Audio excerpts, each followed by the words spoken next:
Why did Putin let Prigozhin go instead of executing or prosecuting him? Who knows? It was extremely strange at just how fast things went.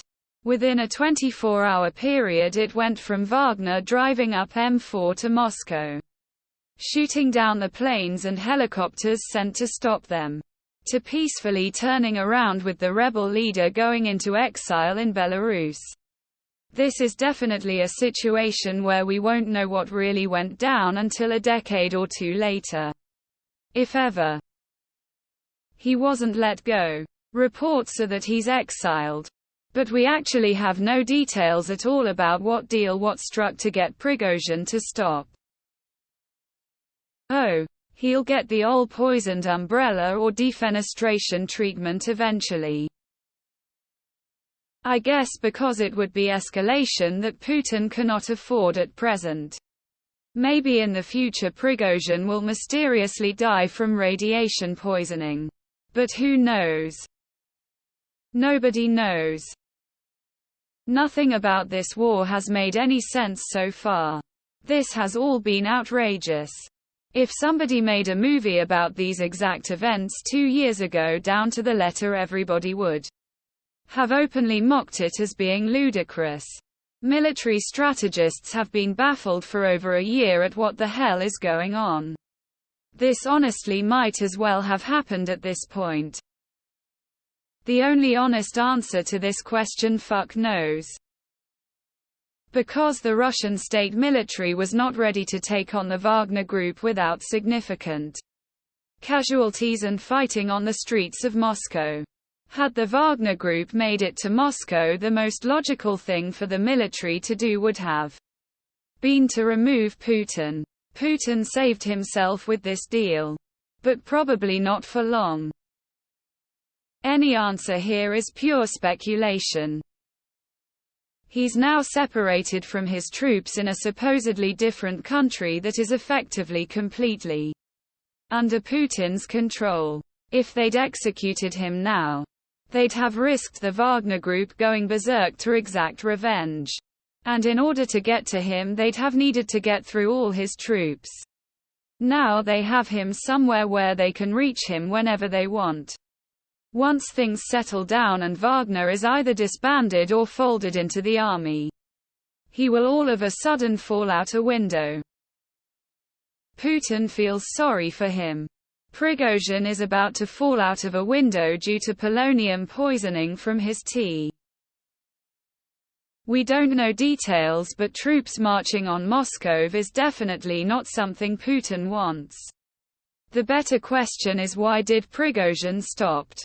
Not being prosecuted was something he would have need prior to starting a coup. My guess is it is just a matter of time before Putin assassinates him. He is a risk. There is an outside chance this was orchestrated to justify something Putin wanted to do, like martial law. But I don't think that happened. If the Russian military did attack and kill Wagner's forces, and take their cash payroll out of Prigozhin's safes in minivans, he was a dead man walking if he did nothing. His making a public move towards Moscow boxed Putin's options and gave Prigozhin a chance to live a little longer. Too bad they didn't kill each other. I think the fact that he had 30,000 mercenaries behind him. For all we know, he was acting under Putin's orders. And the whole thing was a loyalty test for the people in Putin's circle. Weirder things have happened. Putin would have had to capture him, which would have involved forcing all guards to choose loyalty. Would Putin risk that? He probably needs his mercenary forces too much, since the performance of his own military has been so dismal so far. This summer, the movie you've all been waiting for, Prigozhin falling from a window near you. The whole thing could just be large-scale propaganda for all it know. Arresting him would be a bloody affair which could have taken weeks, and include fighting in the streets of Moscow. It would have been ugly. And for the world and the Russians to see directly, it would really have jeopardized the war effort in Ukraine. Compared to the alternative, a compromise of least bad outcomes for Putin and Russia. I'm guessing they both were scared. Putin was afraid he'd be overthrown. And Prigozhin may have been hoping for a popular uprising and realized he'd bitten off way more than he could chew. Just wild guesses on my part. Hungary still has windows and tea. People who go after Putin in any way only live half lives afterwards. Putin will get him someday. He is a dead man walking. He also abandoned his Wagner men who backed him. He cut himself a deal. And now they are doomed. He just made a whole lot of enemies. And now Putin is setting him up to take the fall for embezzling the people of RU's money, which was found in his vans. Dumb man walking would be a better description. He could have been king. The RU people wanted change and for Putin to quit sending their children to slaughter. Didn't Lukashenko say that he spoke to Prigozhin and convinced him to stop?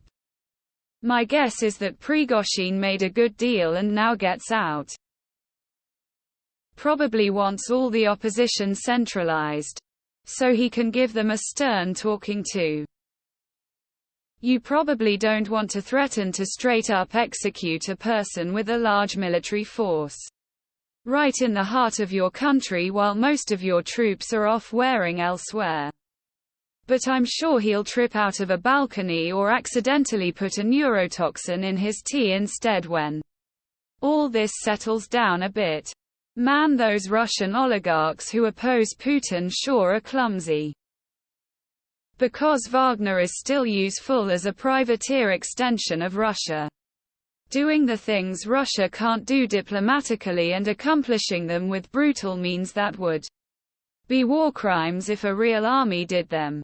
He could always win favor back. Or buy it back in the form of a pardon. He's too popular to kill or imprison. His loyalists not only run deep but they have arms and access. Plus he was part of the original gang that created Putin's power structure.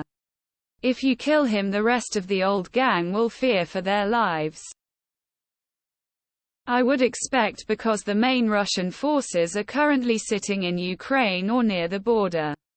Hence Prigozhin being already in Russia was a problem. Either Putin had to withdraw forces urgently, leaving Ukraine open field to gain territory back, or he had to face the risk of the insurrection facing little resistance for a while and march on Moscow. This is probably the best development that could have happened for him. That being said, that does not mean Prigo won't be served some good old polonium tea later. Maybe he was too well known to get rid of him discreetly. Or he is just a useless puppet that Putin can't even bother with killing him. My last guess is that Putin is already thinking about what he would do if Russia had to admit defeat. Heads will have to roll. And Putin needs someone to blame. Soldiers follow the best plan. The Kremlin isn't bringing the best plan. Wagner won on strategy and the soldiers followed. This undermined legitimacy which supports authority. Putin couldn't confront that with threats, rather he needed to make some changes both for the situation this weekend and the future. I don't think Putin likes his hand being pushed, but I think he was aware he was going to have to make some changes. Letting Prigozhin live, for now, is a shocker. I don't know. But a lot of people had to make a lot of really dumb decisions for any of this to happen. It's still early. I'd recommend Prigozhin to stay away from open windows for a while. He hasn't been executed yet is the correct answer. He is going to poison him later.